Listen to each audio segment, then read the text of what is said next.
Hey everybody, and welcome back to the channel.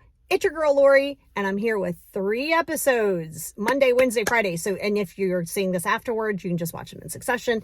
We're going to talk about inner child, baby. Inner child, you were talking my love language. Now, inner child is not the same as shadow work. They're similar, but the shadow work that I do is never going to be something that you want to do on your own, because you will never do it on your own. Inner child work, yes, inner child work. There's so many things that you can work on within yourself. It's very introspective, where shadow work is going to take you even the next level deeper. Matter of fact, I talk about it on an upcoming podcast, because your shadow self is going back how I was taught with shadow work and how I do with my clients. And it's something that is really, really personal to each individual. But we're going to go back to any sites of trauma here, obviously not physically to the trauma. This is shadow work, not inner child work, right? But I want to get this out of the way because so many people confuse the two, because they are not the same, but they work really well in tandem together, right?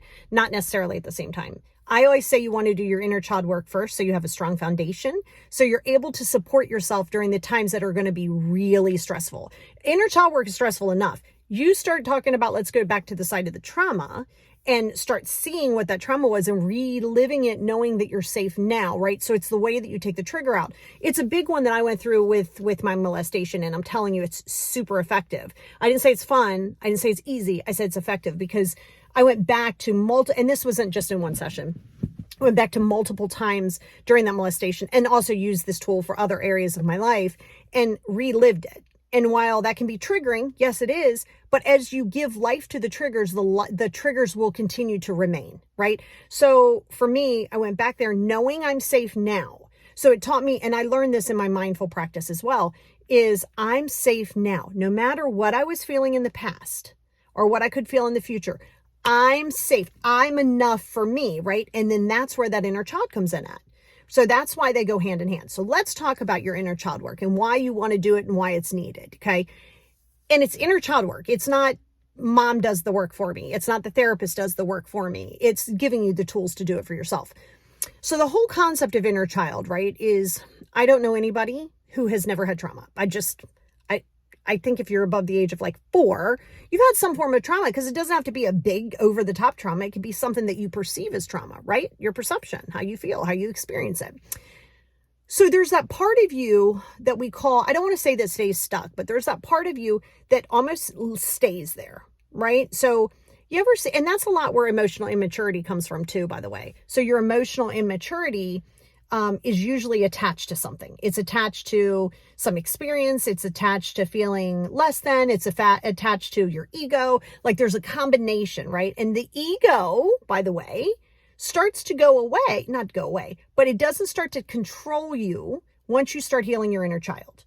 When you have a wounded inner child, a wounded inner piece of self, then yes, that's what's going to happen. You're going to automatically go into defense mode or go into withdrawal mode. So all wounded children are not just in victim mentality. There is always victim mentality, but it might be like, I can do this.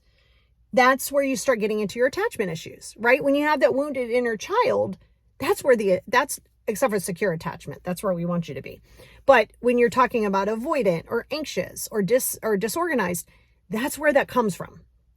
So yes, I do want you to do the shadow work, but you never do shadow work before you have really started to heal that inner child, which is a lifelong process. But where you get strong enough, because that has to be a strong foundation to know you're safe.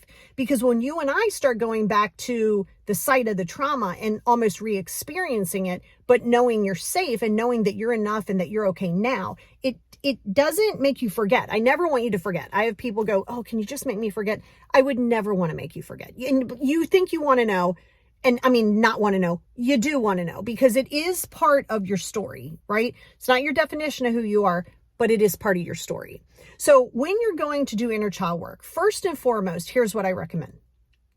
And it's usually what we would do together. So I want you to, like, especially even if you were like, good, I want to book a session. Good, we'll do this piece first. This will save us some time, right? Is I want you to go back and say, okay, what are my insecurities? This is where truth, you're going to have to be the truth master here. You're going to have to be honest with yourself, not what you think you should say, not what you're embarrassed to say. You should be not embarrassed about any of this. This is an inner wounded child. So think about what children are, right? Children, their frontal cortex is informed. They are definitely not emotionally mature. Like, when's the last time you talked to an 8-year-old and they're like, well, this is exactly how I'm feeling. Like, there's not emotional maturity. So if there's that piece of you that has been wounded and hurt, well, guess what's going to happen? That piece of you is still going to remain at that age. So let's talk about it. So what you want to do is you want to be very, very clear. And you might not know off the top. This is not something you're just going to watch this video, go do it, and 10 minutes later, you're like, okay, I'm ready for step 2. No, you're not. This might be a month long, 2 months long, a year long. It depends on what you're willing to be honest with self, because you're going to have to be honest and vulnerable. If you resist vulnerability, you're not going to be able to do your inner child work, and definitely not your shadow work. Both of those scenarios, you have got to be vulnerable, because you have to be honest. And I promise you, there's so much confidence that comes with vulnerability. I know you don't think there is, because you're not there yet, but there is, because now you're able to embrace it and be embracive to reparent that child. Okay. That you can have multiple inner childs, right? Inner children. You can have multiple inner children. So when you're sitting there and you're doing your inner child work, you got to start with understanding where your insecurities are. What are your fears, right? I don't care what they are. I don't care if they're fears of holes, spiders, relationships, death, health. I don't care what it is, but you're going to have to be clear. So it's going to take you some time to walk through this. And set it aside, pick it up tomorrow, do those things. So by doing so, you're already starting to heal it by that step. And you're like, wait, well, how? Because you're listening to yourself, right? You're listening to yourself. You're saying, how I feel. We know it's not facts, but your perceptions are real. How I feel matters to me. Stop worrying about everybody else. Your feelings don't have to matter to other people. They really don't. I mean, it's great to have that support, but it's your stuff that you're processing, right? So for the first time, you're going, well, I feel safe, right? We're creating a safe space held for self. You're holding space for yourself by saying, what are my insecurities? Okay. We're not trying to fix them right now. We're not trying to fix them. We're acknowledging them. We're doing something that may have never been done for you, maybe up until today. You're getting in tune with yourself. You're not questioning it. I don't want you to question it. You're not trying to figure it out. Nope. You're not waiting for a validation. So this is going to take you some time for that reason.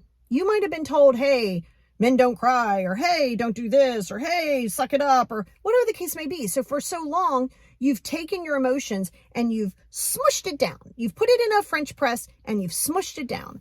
And then every now and again, your feelings may come out, but then you're like, oh, I'm angry, right? If you notice when you're angry, if you're dealing with anger, these are suppressed emotions. So this is actually a step 1 before you even know that you're doing it, right? So when you're sitting in that space and you're allowing yourself to feel your feelings and to put it on paper, don't do this in your head.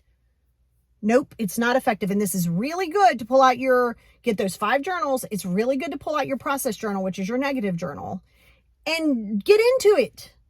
This is where you're going to write it down. This is where you're going to experience, and not just go, well, I feel neglected because of this. Well, how did it feel in your body? What was going on? Did you feel unheard? Did you feel unsafe? Did you feel said thing? That's what you have to do. Okay. So that's going to be your first step. That's going to be the first part of this. And we're not going to go through a whole process over these next 2 videos either. Like, we're not doing a whole free session where you're just going to do this. This is just enough to get you aware of the areas that you're going to fix, so then we can take it to the next level together, right?